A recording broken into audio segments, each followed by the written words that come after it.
MP board की वार्षिक परीक्षा के लिए अगर आईटी एंड आईटीएस के रोजगार कौशल की बात करें तो इससे आपका 25 नंबर का आपके एग्जाम में पूछा जाता है। तो टोटल 25 नंबर का इससे एग्जाम में आता है, ठीक है, जिसमें आपके 3 5 5 नंबर के प्रश्न आते हैं और 2 3 3 नंबर के प्रश्न आते हैं, ठीक है, और 4 नंबर के ऑब्जेक्टिव रोजगार कौशल से पूछे जाते हैं आपके पेपर में, ठीक है। कुल पेपर में से 25 नंबर अगर कवर करने हैं तो इन क्वेश्चंस को देख लेना, क्योंकि ये मोस्ट इंपॉर्टेंट क्वेश्चन जो आपके रोजगार कौशल से मैं बताऊंगा ये आपके लिए बहुत ज़्यादा इंपॉर्टेंट है, ठीक है।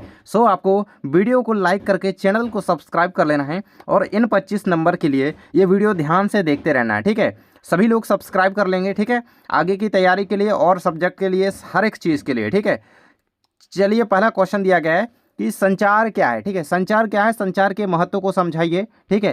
क्वेश्चन इतना भी आ सकता है सिर्फ कि संचार क्या है, ठीक है, संचार क्या है। तो चलिए दोनों चीज़ों को समझते हैं। कह रहा संचार, संचार शब्द लैटिन शब्द कम्युनिकेटर से लिया गया है, जिसका अर्थ है सूचनाओं का आदान प्रदान करना, ठीक है। संचार बोले तो सूचनाओं को एक जगह से दूसरी जगह पर प्रेषित करना, ठीक है। संचार दो या दो से अधिक व्यक्तियों अथवा समूह के बीच विचारों, भावनाओं और सूचनाओं या संदेशों को साझा करने की प्रक्रिया है, जिसका उद्देश्य आपसी समझ बनाना होता है। संचार का महत्व यह है कि स्पष्ट और प्रभावी संचार किसी भी व्यक्ति की व्यक्तिगत, सामाजिक और व्यवसायिक सफलता के लिए अत्यंत आवश्यक है, ठीक है। तो संचार कुल मिलाकर के यह चीज़ है कि कोई दो या दो से अधिक व्यक्ति हो गए, ठीक है, उनके बीच एक तरीके से उनकी भावनाओं का, किसी भी प्रकार की सूचना या किसी भी बात का एक तरीके से साझा करने की जो प्रोसेस है उसे संचार कहते हैं, ठीक है। तो कम्युनिकेयर से लिया गया शब्द है, लैटिन शब्द से, ठीक है, याद रखना इसको। अगला क्वेश्चन दिया गया है मौखिक और गैर संचार, ठीक है, मौखिक और गैर मौखिक संचार को समझाइए, ठीक है, बहुत इंपॉर्टेंट, ठीक है। मौखिक संचार और गैर मौखिक, इसमें अंतर भी आ सकता है। तो मौखिक संचार देखेंगे वह है जिसमें हम शब्दों का प्रयोग करके बोलकर किसी विचार, सूचना या भावना को दूसरे व्यक्ति तक पहुंचाते हैं, ठीक है। देखो उसका अर्थ आप यहाँ पे नाम देखो क्या है, मौखिक। मौखिक मतलब क्या कर रहे हो, मौख, मुंह से आप बोल रहे हो, मौखात, ठीक है।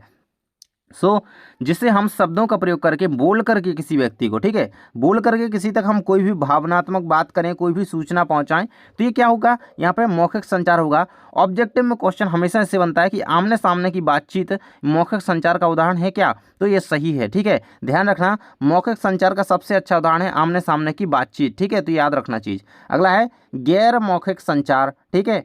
तो कहता है कि वह संचार जिसमें बिना बोले अर्थात बिना शब्दों का प्रयोग किए हाव भाव, इशारों, चेहरों के भाव और बॉडी लैंग्वेज के माध्यम से अपनी बात सामने वाले तक, ठीक है। तो आप जब भी देखो, आप किसी भी दोस्त से, अपने दोस्त से, किसी से भी बात करते हो, आप जब आप किसी इशारे में बात कर रहे हो तो वो गैर मौखिक संचार कहलाएगा, ठीक है। चेहरे के हाव भाव से, ठीक है, आप कोई बात बताना चाह रहे हो, ये क्या कहलाएगा यहाँ पे, ये गैर मौखिक संचार कहलाएगा, ठीक है।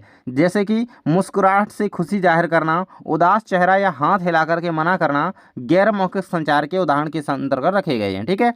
अगला क्वेश्चन है आपका दृश्य संचार। देखो अब दृश्य, दृश्य का अर्थ हम जानते हैं कि जिसको हम देख सकते हैं, ठीक है। तो यहाँ पे कुछ दृश्य संचार क्या है, इसके 5 उदाहरण समझाइए। आंसर है दृश्य संचार का विजुअल कम्युनिकेशन, चित्रात्मक कह सकते हो, ठीक है। ऐसा संचार है जिसे हम अपनी आंखों से देख सकते हैं। दृश्य का मतलब ही होता है, दृश्य मतलब देखना, ठीक है। जिसे हम आंखों से देखते हैं और उससे जानकारी या संदेश प्राप्त करते हैं।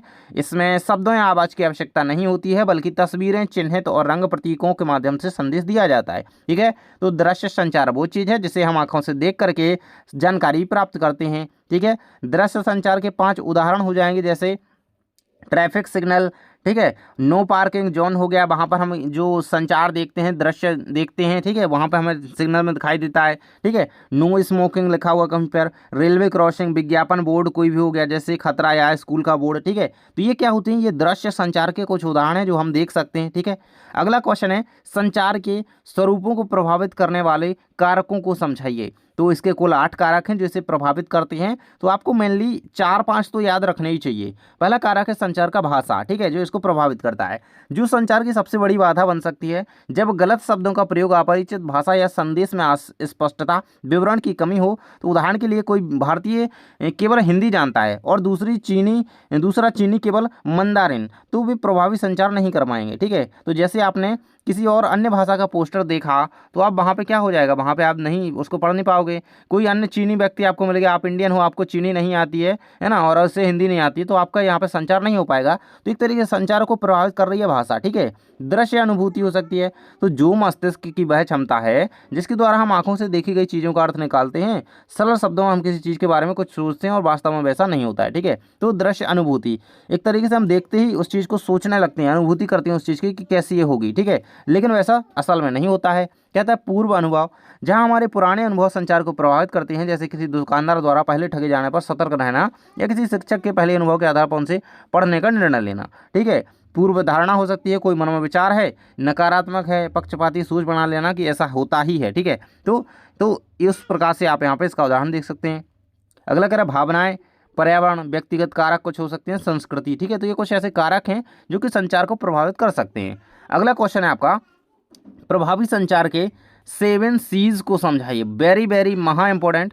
सो 7 C's को समझाना है।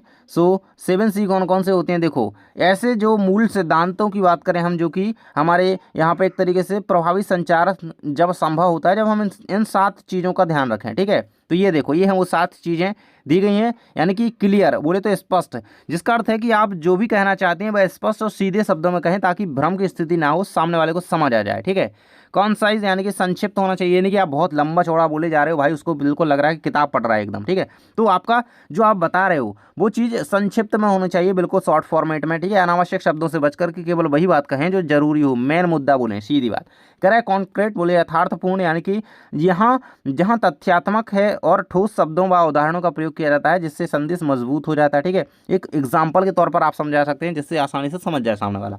करेक्ट यानी कि ठीक है ना, जिसे हमेशा शुद्ध भाषा, सही वर्तनी और व्याकरण का प्रयोग करना चाहिए, ठीक है। और 5वां दिया गया है सुसंगत होना चाहिए, जिसका अर्थ है कि आपके शब्दों का अर्थ होना चाहिए और वे मुख्य रूप से संबंधित होना चाहिए, जो आप बात बताना चाह रहे हो उससे संबंधित होना चाहिए, ठीक है। तो पहला सी हो गया clear, concise, concrete, correct, coherent and complete और कोर्टियस, ठीक है। तो ये कुछ यहाँ पे 7 C दिए गए हैं इसके, तो ये कंप्लीट कर लेना। और कंप्लीट का अर्थ है भाई कि आपकी जो बात आप बताना चाह रहे हो, ठीक है, वो पूरी बतानी चाहिए, अधूरी नहीं छोड़ना चाहिए कि आपने कुछ बता दिया आप फिर लटके पड़े हो, ठीक है। तो ऐसा नहीं।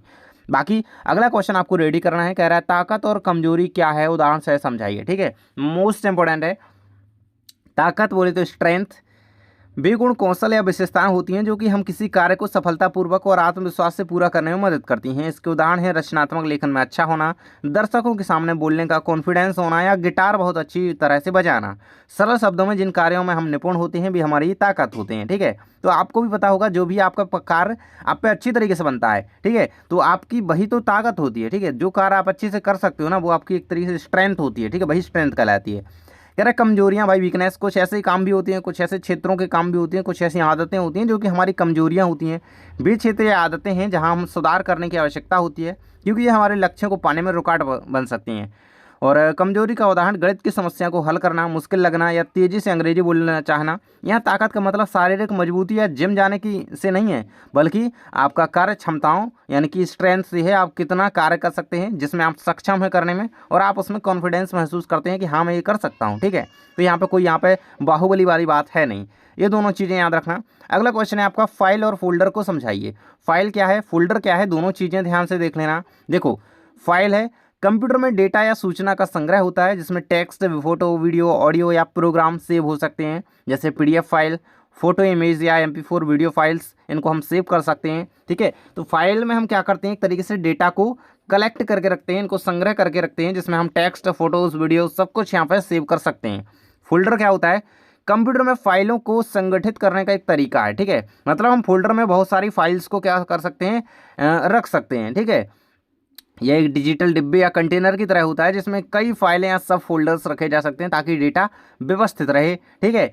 तो ये चीज़ है फाइल और फोल्डर की, ठीक है। अगला है सब फोल्डर किसे कहते हैं, ठीक है, सब फोल्डर जिसकी बात यहाँ पे की गई है, ठीक है। तो फोल्डर के अंदर रखे गए अन्य फोल्डर्स को सब फोल्डर, ठीक है। तो किसी भी चीज़ के अंदर की जो बात होती है अलग तरीके से अगर कहें तो है ना, उसको सब के रूप में लिख देते हैं, तो सब फोल्डर होते हैं। फोल्डर के अंदर जो होते हैं अन्य फोल्डर, उन्हें सब फोल्डर कहते हैं। अगला क्वेश्चन है कि इंटरनेट के उपयोग पर एक संक्षिप्त नोट लिखिए। मोस्ट इंपॉर्टेंट क्वेश्चन, ठीक है। कह रहा है कि इंटरनेट एक वैश्विक नेटवर्क है कि जो दुनिया भर के कंप्यूटरों को आपस में जोड़ता है। इसके माध्यम से सूचना प्राप्त करने, संचार करने, खरीदारी, पढ़ाई और मनोरंजन जैसे अनेक कार्य किए जा सकते हैं। सो ये तो आप सभी को पता है कि क्या क्या आजकल इंटरनेट से हो पा रहा है। शॉपिंग हो पा रही है, ठीक है, ऑनलाइन शॉपिंग कर पा रहे हैं हम, बैंकिंग लेन देन वगैरह कर पा रहे हैं, यूपीआई पेमेंट वगैरह कर पा रहे हैं, ठीक है, घर बैठे हम यहाँ पे ऑनलाइन पेमेंट हज़ारों लाखों रुपए की, ठीक है, और हम शिक्षा और संचार को एक तरीके से यहाँ पे सरल बना पा रहे हैं, ठीक है।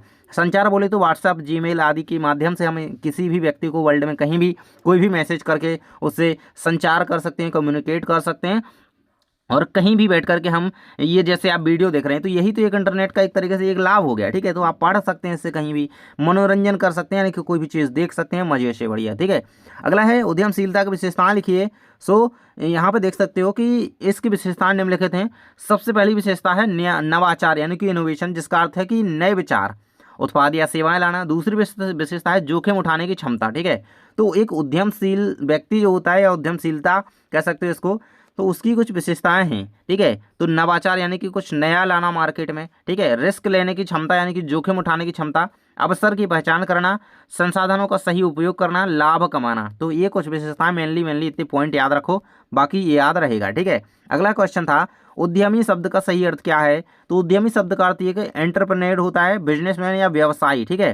तो यही यहाँ पे इसका अर्थ होता है बिजनेसमैन, आप मेनली याद रखोगे, ठीक है। व्यवसायी व्यक्ति हो सकता है, जिसे अक्सर उद्यमी शरारती बच्चा समझ लिया जाता है, जो कि गलत है, ठीक है। तो ऊधमी नहीं, ठीक है, ये ऊधमी नहीं लिखा है, ठीक है। ऊधम मतलब ऊधमी बोलते हैं ना, वो जो शरारत करता है ज़्यादा, ठीक है।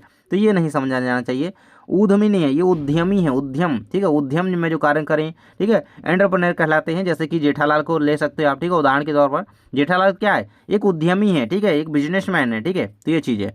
आगे बढ़ते हैं, एक सफल उद्यमी के गुणों को समझाइए। तो एक सफल उद्यमी के निम्नलिखित गुण होती हैं। सृजनशीलता यानी कि क्रिएटिविटी होती है भाई, कुछ नया करने की, नए विचार, ठीक है, ये नवाचार वही है, ठीक है। जोखिम उठाने की क्षमता होती है, आत्मविश्वास होता है, कॉन्फिडेंस होता है कि हाँ ये काम होगा ही होगा, ठीक है। परिश्रमशीलता होती है और निर्णय लेने की क्षमता होती है, और जोखिम उठाने की, रिस्क लेने की भी क्षमता होती है, ठीक है। तो ये कुछ यहाँ पे एक सफल उद्यमी के गुण होती हैं। तो ये चीज़ें याद रखना, ठीक है, बढ़िया तरीके से इनको लिखना है। यहाँ पे तो एक साथ लिखा हुआ है, आप पॉइंट में लिखोगे तो आपका बिल्कुल तरीके से ज़्यादा लगेगा, ठीक है। अगला और लास्ट क्वेश्चन इससे बता रहा हूँ, हरित कौशल क्या है। ग्रीन स्किल्स वे कौशल हैं जो जलवायु परिवर्तन और पर्यावरण संरक्षण से संबंधित प्रक्रियाओं, सेवाओं और उत्पादों को अपनाने के लिए आवश्यक होती हैं। ये कौशल लोगों को ग्रीन जॉब्स के लिए तैयार करते हैं और पर्यावरण को स्वच्छ, टिकाऊ एवं ऊर्जा संरक्षण युक्त बनाने में मदद करते हैं, ठीक है। तो हरित कौशल को बिल्कुल से याद रखना, यानी कि पर्यावरण को एक तरीके से संरक्षित करते हुए संबंधित जो प्रक्रियाएं, सेवाएं हैं ना, इनको अपनाने के लिए आवश्यक होते हैं, ठीक है। तो ये है एक तरीके से ग्रीन जॉब्स, ठीक है। इस प्रकार से काफ़ी क्वेश्चंस आपके इसके कवर हो जाते हैं। इन्हीं में से ऑब्जेक्टिव्स आपके बन जाएंगे और अदर क्वेश्चंस आपको वीडियो मिल जाएंगे चैनल पर, और अन्य सब्जेक्ट की भी तैयारी आप कर सकते हो। सो मिलते हैं नेक्स्ट वीडियो में। आपके लिए मॉडल क्वेश्चन पेपर भी यहाँ पर मिल जाएंगे, उनसे तैयारी कर सकते हो आप, तो चेक कर लेना, आपको सब मिलेगा। मिलते हैं नेक्स्ट वीडियो में। Thanks for watching. शेयर कर देना दोस्तों के साथ ग्रुप्स में इस वीडियो को, ताकि सभी को यहाँ पे IT की तैयारी के लिए हेल्प हो सके, ठीक है। मिलते हैं नेक्स्ट वीडियो में। Thanks for watching.